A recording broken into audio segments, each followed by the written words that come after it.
The Thanksgiving Day Massacre. On November 26, 2009, in Jupiter, Florida, 35-year-old Paul Murridge parked his car outside his parents' home while relatives gathered inside for Thanksgiving dinner. Inside, voices overlapped with laughter and piano music. Plates clinked, silverware tapped, and the smell of roasted turkey drifted through the hall. At 8:12 p.m., Murridge sat in the idling car for several minutes. He had not been invited, but he knew the routine, the songs, the stories, every room by memory. At 8:30 p.m., he switched off the headlights and stepped into the warm night air, a wrapped gift tucked beneath his arm. Inside, conversation slowed as he entered. Family members looked up, surprised, then smiled and made space at the table. The tension slowly faded as toasts were raised and stories began to flow, hours slipping by beneath the warm light and the soft hum of music. By midnight, the house had grown still. Some guests gathered coats near the door. Others lingered in the living room, voices low and tired. Murridge stood, excused himself, and walked down the hall toward a small side room. Moments later, he returned holding a handgun. Seconds later, the first shot cracked through the silence. A chair toppled backward. Glass shattered across the floor. Screams filled the hall as people ran for cover. Footsteps pounded up the stairs. More shots followed.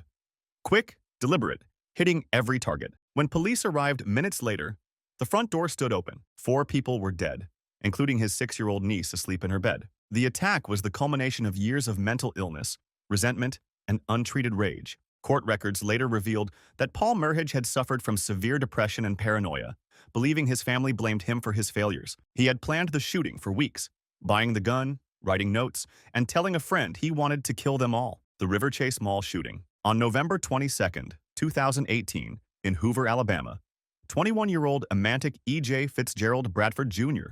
walked through the River Chase Galleria Mall with friends. Families carried shopping bags toward the food court, weaving between kiosks and benches. It was Thanksgiving night, the beginning of the Black Friday weekend. Bradford and his friends moved toward the escalator, stopping to wait for others. He checked his phone as crowds thickened nearby. By 9:50 p.m., every sound blended into a single current of noise. Then, the rhythm broke. At 9:52 p.m., a single gunshot cracked through the second floor. The shot came from 20-year-old Aaron Brown during a brief altercation near the food court. Another round followed almost immediately. Screams burst from the crowd as people turned toward the noise. Footsteps scattered in every direction, bouncing off the glass storefronts. Bradford, licensed to carry, believed an active shooter was still firing. He drew his weapon and moved toward the sound. Smoke drifted above the escalator. A man lay on the ground, blood spreading across the tiles. Shoppers ran past, shouting for help. Police sprinted in from the corridor, weapons drawn, voices overlapping. In the confusion and smoke, they spotted Bradford's firearm raised in his hand. Officers shouted commands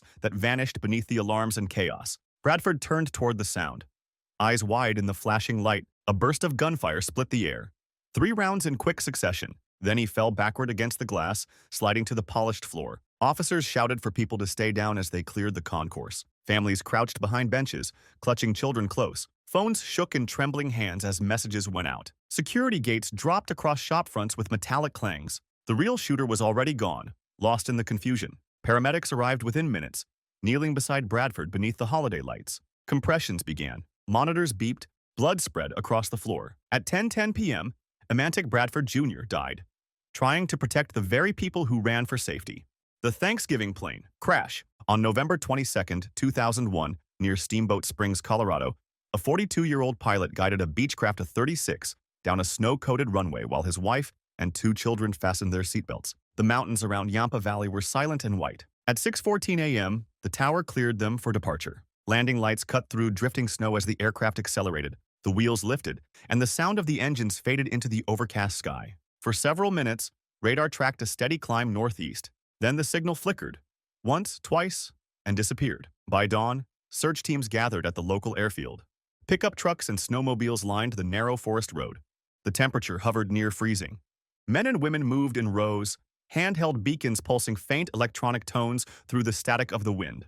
In the foothills east of Steamboat, a helicopter crew spotted a break in the trees, a thin scar of torn branches and blackened snow. When ground teams reached the slope, they found wreckage scattered across the ridge. The fuselage lay in 2 sections, the wings sheared away by impact. Blankets and children's toys were frozen into the drift. Rescuers marked the site with orange flags as helicopters circled through the haze. By afternoon, the search was called off. The storm was closing in, and hope had faded. Snow buried the tracks, erasing every trace of the rescue effort. There were no survivors. Only a red scarf left fluttering above the wreckage, the Thanksgiving fire. On November 28th, 2024, in Copperas Cove, Texas, 61-year-old George Freeman moved quietly through his home before dawn. The neighborhood was still, porch lights glowing across the empty street. Inside, the faint hum of appliances filled the kitchen. His wife slept down the hall, their children in nearby rooms. A few minutes later, an alarm began to beep, low and steady, coming from the garage. Freeman walked toward it. When he opened the interior door, a wave of gray smoke rolled past him. The air smelled sharp, electrical, heavy with heat. He called out for his wife. She rushed from the bedroom, shouting for the children to get outside. Smoke spread quickly across the ceiling as the lights began to flicker. Freeman turned back toward the garage, where the air had already turned black. At 4:33 a.m., the garage filled with flame. Heat rippled through the walls. Windows cracked under the pressure. Plastic decorations curled and fell from their hooks.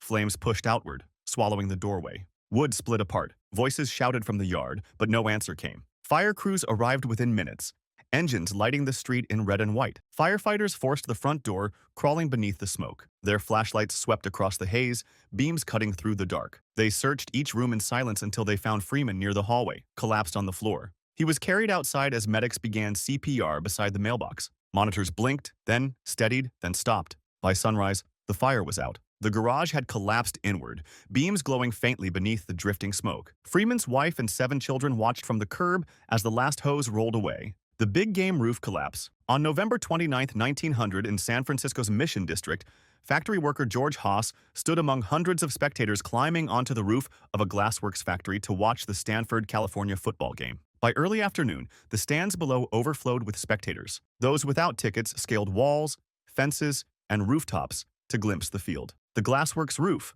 a patchwork of corrugated metal and wooden beams, offered one of the clearest views. The structure was fatally weak, supported only by narrow side columns and none at the center. Hundreds of spectators balanced along its edge, shoulder to shoulder, calling plays to friends on the ground. Beneath them, the furnaces burned orange, heat rising in waves through the thin metal sheets. People stomped their feet to stay warm and keep their balance. The roof shook under the shifting crowd. At 2:45 p.m., fans cheered and shouted, watching the play unfold below. Then, a sharp crack echoed through the air. The entire roof structure gave way. Thousands of pounds of concrete, metal, and debris came crashing down. Smoke and glass erupted upward as the section collapsed. People didn't fall instantly.